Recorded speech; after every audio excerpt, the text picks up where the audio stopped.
রোজার সময় ভুল করে কিছু খেয়ে ফেললে ওই রোজার পরিবর্তে কি আরেকটা রোজা রাখতে হবে? তারাবির নামাজ না পড়লে কি রোজা হবে? রোজা থাকা অবস্থায় বেশি সময় ধরে পানিতে থাকলে রোজার কোনো ক্ষতি হবে কিনা? জাকাতের টাকা দিয়ে কি এতিমখানায় এতিমদের ইফতার করানো যাবে? ইফতারের আগে কি দাঁত ব্রাশ করা যাবে?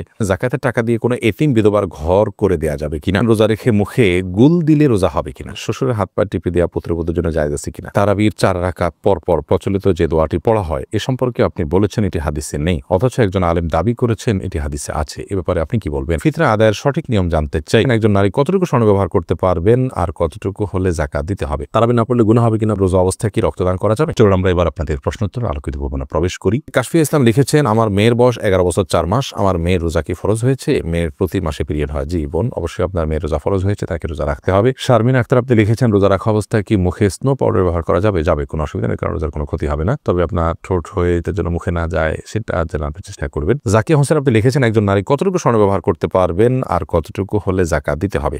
দেখুন, ব্যবহারের স্বর্ণে জাকাত দিতে হবে, এটাই অধিকতর শক্তিশালী মত। যদি অনেক ওলামা ইকরাম বলেছেন ব্যবহারের স্বর্ণে জাকাত দিতে হবে না। অতএব আপনি কতটুকু স্বর্ণ ব্যবহার করছেন এটি ইস্যু নয়, আপনি যতটুকু স্বর্ণ ব্যবহার করছেন নেশাবে পড়ছে কিনা। নেশাবে পড়লে আপনাকে জাকাত দিতে হবে, সেটা কম হোক আর বেশি হোক, যদি নেশাবে হয় আপনাকে জাকাত দিতে হবে। শিমু খান আপনি লিখেছেন, জাকাতের টাকা দিয়ে কি এতিমখানায় এতিমদের ইফতার করানো যাবে? ইফতার করানোটা তখন জায়েজ হবে যখন ইফতার করার কোনো ব্যবস্থা গরিবের নাই, তখন আপনি জাকাতের টাকা দিয়ে সে অ্যারেঞ্জ করলেন। মূলত জাকাতের টাকা তাদেরকে দিয়ে দিবেন, তাদের প্রয়োজন অনুযায়ী খরচ করবে। আপনি নিজে আইটেম ফিক্স করে দিবেন না যে জাকাতের টাকা দিয়ে তুমি এটাই করো।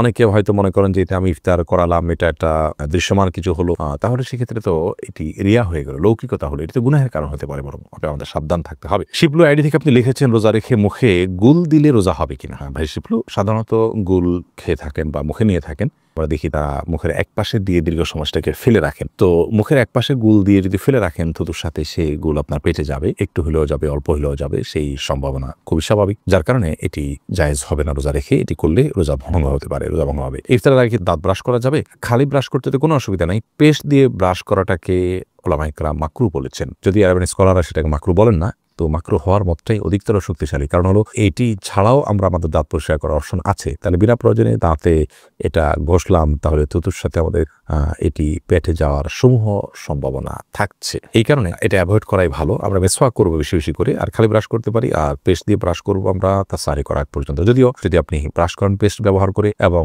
কুলি করে ফেলে দেন, কোনোভাবে যেন গলা ভিতরে না যায় সেজন্য আপনার চেষ্টা করেন, এবং না যায় তাহলে সেক্ষেত্রে আপনার রোজা হয়ে যাবে, রোজা হবে না ব্যাপারটা সেরকম না। দাদি নানি আইডি থেকে আপনি লিখেছেন, জাকাতের টাকা দিয়ে কোনো এতিম বিধবার ঘর করে দেয়া যাবে কিনা? জাকাতের টাকা দিয়ে ইয়াতিম অথবা কোনো বিধবাকে আপনি ঘর করে দিতে পারেন যদি তারা জাকাতের হকদার হয়। এতিম হলেই যে জাকাতের হকদার হবে এমনটি কিন্তু আবশ্যক নয়, বিধবা হলেই যে জাকাতের হকদার হবে এমনটি কিন্তু আবশ্যক নয়। একজন ভদ্র মহিলা, তার স্বামী মারা গেছেন, তিনি বিধবা হয়েছেন, কিন্তু তার এত সম্পদ আছে যেটা দিয়ে চলতে পারে, তাহলে সেক্ষেত্রে তিনি জাকাতের হকদার নন। এতিমের ক্ষেত্রে একই কথা প্রযোজ্য। যাই হোক, তো এতিম বা বিধবা যদি জাকাতের হকদার হয়, তাদের যে সম্পদ আছে বা উপার্জন হয় তা দিয়ে তাদের সংসার চলতে কষ্ট হয়, এরকম যদি হয়, তাহলে সেক্ষেত্রে আপনি তাদেরকে জাকাতের টাকা দিতে পারেন। জাকাতের টাকা না দিয়ে তাদের ঘরের নিড থাকে, যে তাদের নিরাপদে থাকার মতো কোনো ঘর নেই, সে প্রয়োজন থাকে, এবং টাকা দিলে তারা হয়তো নষ্ট করে ফেলবে, আপনি তত্ত্বাবধান করে তাদের হয়ে ঘর নির্মাণ করে দিলে জাকাতের টাকা দিয়ে এটা জায়েজ।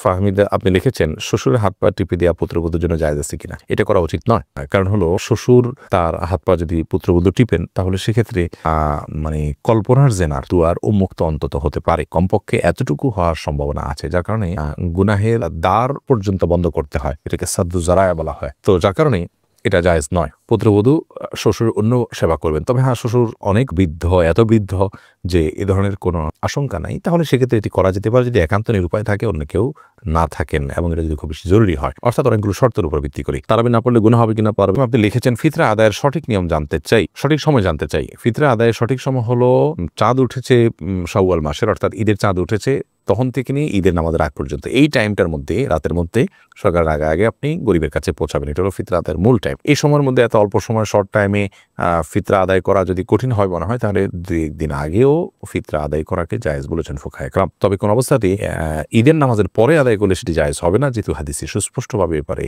বক্তব্য রয়েছেন। নবী সাল্লাল্লাহু আলাইহি ওয়াসাল্লাম বলেছেন, ফামান আদ্দাহা ক্বাবলা আল সালাহ, যে ব্যক্তি ঈদের নামাজের আগে ফিতরা আদায় করলো, ফাহিয়া মাকবুলাহ, তাহলে সেটি ফিতরা হিসেবে আল্লাহর কাছে গ্রহণযোগ্য হবে ইনশাআল্লাহ।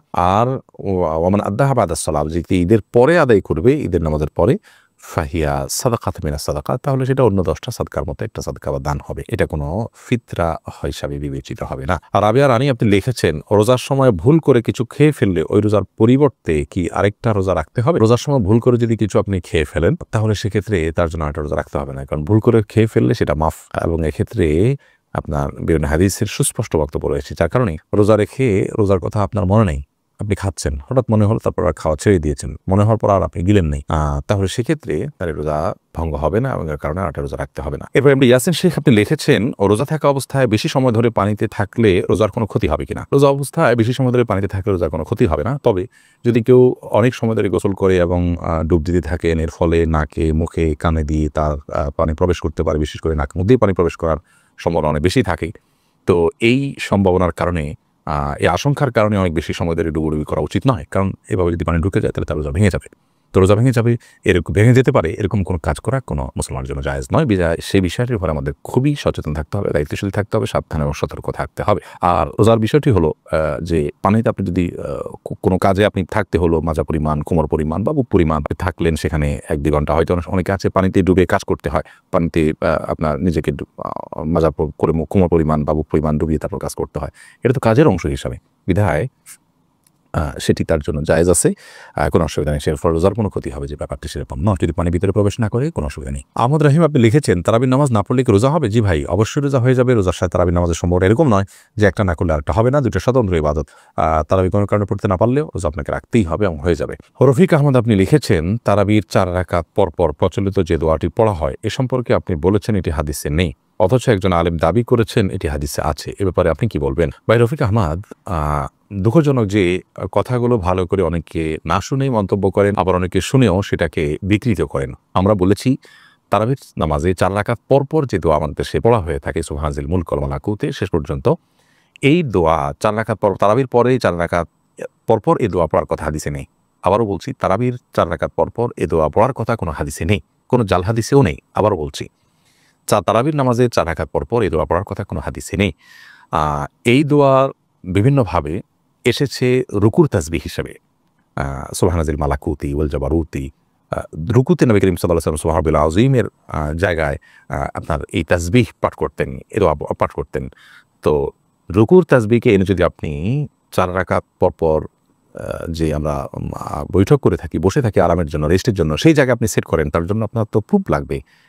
যেটা রুকুতে করতে বলা হচ্ছে সেটা আপনি এখানে করছেন, তার ভিত্তিটা কি? সেখানে আমি বলেছি যে কোনো হাদিসের ভিত্তি নেই। তো সেই মর্মে যদি কোনো হাদিস থাকে যে হ্যাঁ তারাবির পর 4 রাকাত পরপর এই দোয়া পড়ার কথা বলা হয়েছে, তবে সেটা উপস্থাপন করা যেতে পারে, এরকম কোনো হাদিস তো নেই। ফতোয়া শামিতে আছে, ফতোয়া শামিতে থাকা মানে তো হাদিস নয়, ফতোয়া শামি তো ফতোয়ার কিতাব। ফতোয়ার কিতাবে যদি কোনো কথা থাকে, কোনো আমলকে সুন্নাহ বলা হয় কথার কথা, কিন্তু হাদিসে তার কোনো প্রুফ না থাকে, তাহলে এটাকে আমরা সুন্নাহ বলতে পারি না। তো আমি যেটা বলেছি এটা পরিষ্কার যে 4 রাকাত পরপর, তারাবির 4 রাকাত পরপর এই দোয়া পড়ার কথা কোনো হাদিসে নেই। অতএব এই দোয়া আছে অন্য কোথাও পড়ার জন্য, সে হাদিস এনে যদি আপনি 4 রাকাত পরপর পড়ার বিষয়টি প্রমাণ করেন, তাহলে সেটা তো অবশ্যই গ্রহণযোগ্য এবং হাস্যকর হবে। আশা করি বিষয়টি পরিষ্কার হয়েছে।